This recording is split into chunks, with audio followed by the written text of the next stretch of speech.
Yo, what's up, guys? France riots is catching global IC stays. What happened? A police killed a 17-year-old teenager in a traffic offense case, who was a North African descendant. Not only that, there were 3 such killings in 2021 and 2 in 2020, and the majority of the victims were black or Arab origin. Can this kind of riots related to racism happen in the town I live? Before 2006, there were a key event in Australia. In 11th December 2005, groups of young Anglo-Australians began congregating along Sydney's Cronulla Beach at around 8 a.m. on Sunday. At around 1 p.m. on the day, the Cronulla Beach riots began when a Middle Eastern man exiting the beach was chased by a crowd and had to seek refuge in Bristol. From there, the situation escalated as white Australians hunted down people of Middle Eastern appearance and attacked them. Incidents took place over the next 2 days as Anglo youths continued to target victims, on occasions conducting mobile attacks from cars, while Middle Eastern youth began traveling out from the western suburbs, at times assaulting people and committing acts of vandalism. Let's take a look at the video. But it soon turned into a riot.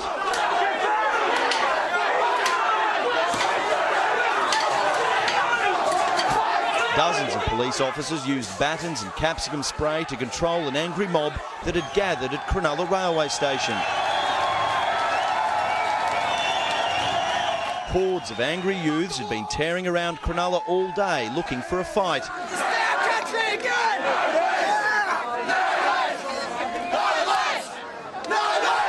Their target, anyone of Middle Eastern appearance who they claim have been harassing locals at the beach.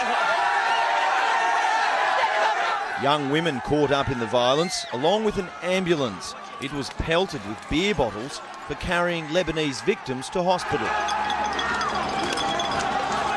Over 1,000 people chased one man inside a pub, with a fight breaking out inside. Police kept most of the mob outside. They started screaming racial taunts.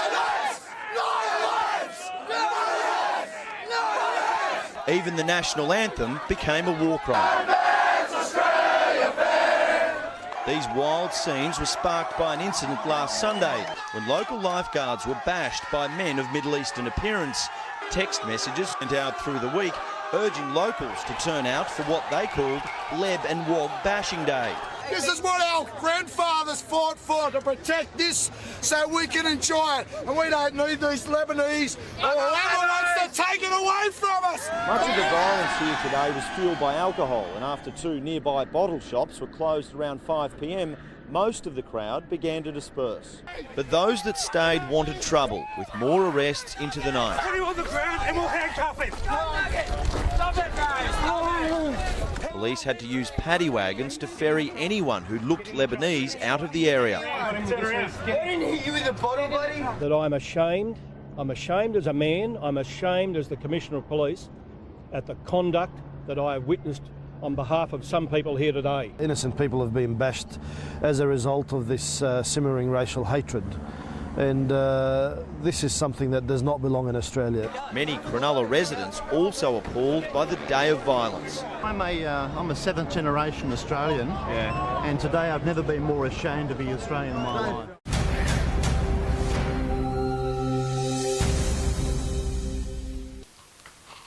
Key events in France.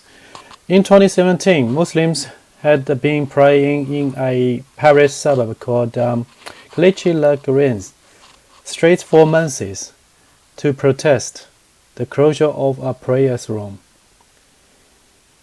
On 10th of November, carrying a large banner reading "Stop Illegal Street Prayers," Mayor Remy Mouzor led more than 100 demonstrators Friday in a show of force to dissuade Muslims from praying on the town's market square. Let's take a look.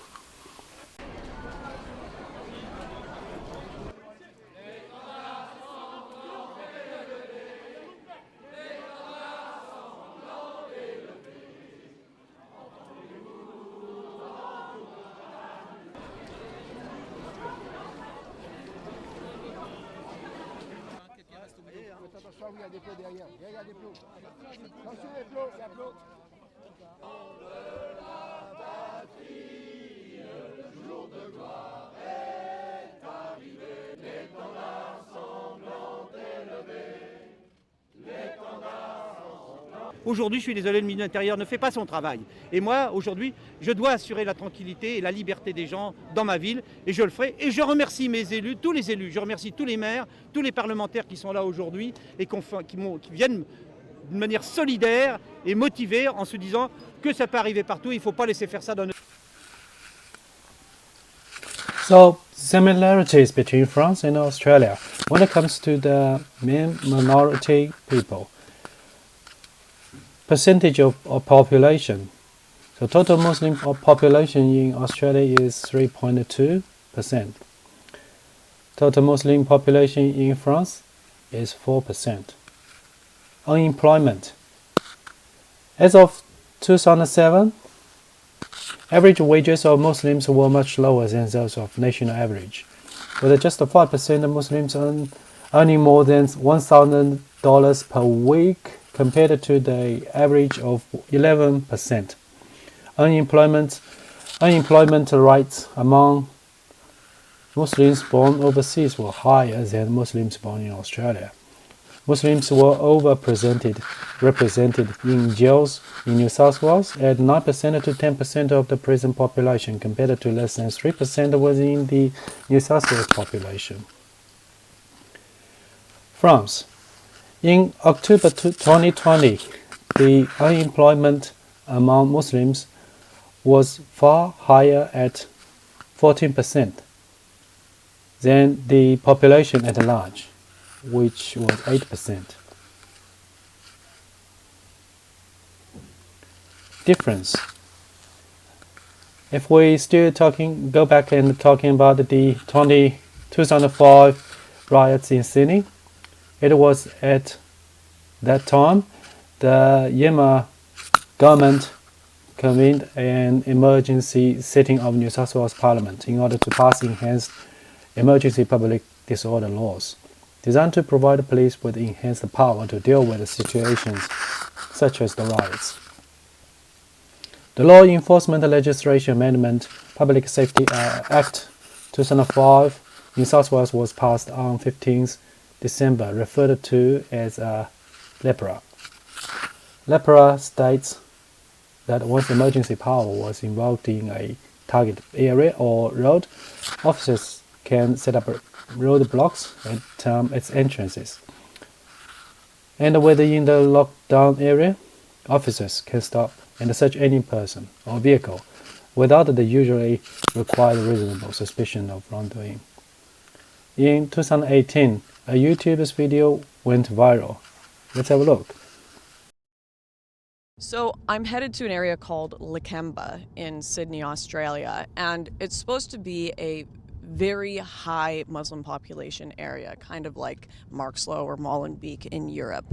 I think that in Australia, the no-go zone areas wouldn't be as bad as Europe just because they've got less mass immigration, but I've heard some pretty bizarre stories about riots, about attacks, kind of grooming gangs in Lakemba as well. So I want to see what's actually going on there. Is this actually a no-go zone?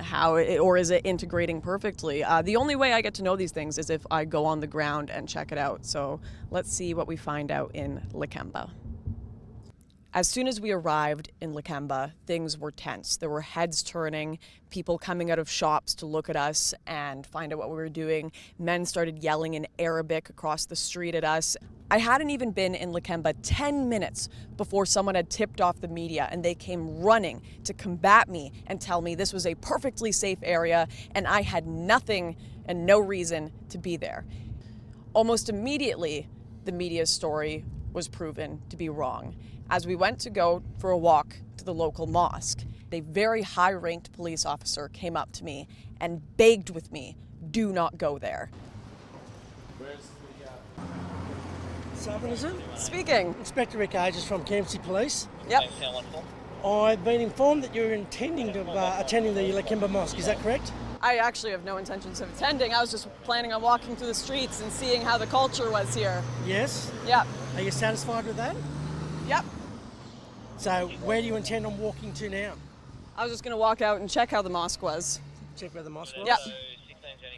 Would I not be allowed to attend if I wanted to? I've got grave concerns that you may cause an imminent breach of the peace down there, so I'm asking you not to attend. Why would I cause a breach of the peace? Because it's highly religious down there. So would it be me causing a breach of the peace, or would it be the people there? Well, your presence may cause them to be, be offensive and be objective to your attending there. And so that would be them being offended Please, by me. Can you not interview me? The local community walk around here without any fear. I walk around here without any fear. Right, but I'm a critic of Islam. Yes. So I can't be in this multicultural because my culture is allowed to have free speech and criticizes I understand Islam. you have your own beliefs and you're allowed to have your own beliefs. I have no issue with that. I'm asking you not to attend down there because I have a fear that you may cause an imminent breach of the peace. In doing so, you may commit an offence. Am I allowed to walk through the area? I'm asking you not to go down to Haldon Street. You're asking me, but do I have the legal right to walk down this area? At this point in time, no. I know you're walking away, but I would like to do some interviews. Would I be allowed to do interviews? No, you're not welcome in there.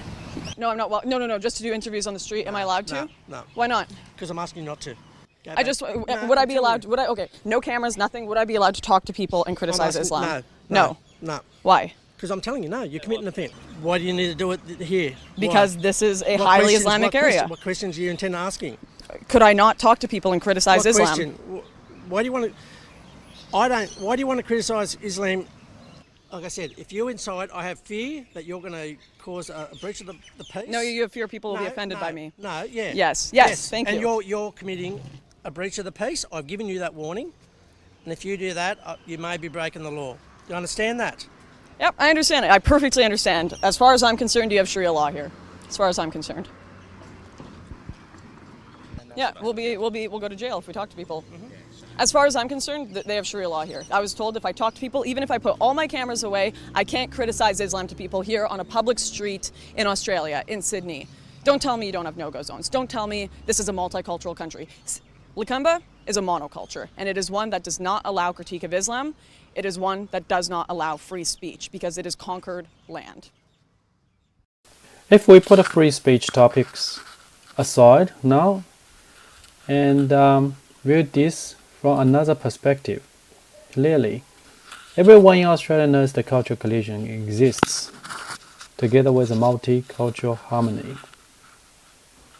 However, as we notice, Australian local government and the law enforcement department attitude towards minority groups, community is protection and de-escalation via reliable communication channel. Police department and the local community leaders have set up tacit agreement to hinder any confrontation scenarios. This mutual agreement makes residents from minority community feel safe and home of this land they live in, and also develop a self-restraint when it comes to religious behaviors in front of broader public. Our mainstream media has their own self-censorship on racism comments. Sometimes there's no free speech when it comes to the topics about minority groups or religions. In Australia, the incidents like 2005 Corona Beach riots are strongly condemned by our society. The mainstream Australian culture really don't care where you're coming from or your background. However, the sad story happening in France do remind us to think the racism issue again in Western society. Just because our government and the media not talking too much about it doesn't necessarily mean the problem is gone. Did we really treat them fairly? Did we help? Or did we intervene too much? Why did we treat them specially? What's the root cause we see them differently? Why can't we openly discuss it here? Is there anything we can do in our education system about it? I think if we only suppress the topics here, it may go on for a while, but the problem is still there. The community leaders, the media, and the government should make up a plan together to solve this problem. If you have anything to say, please leave your messages. If you like my video, please subscribe.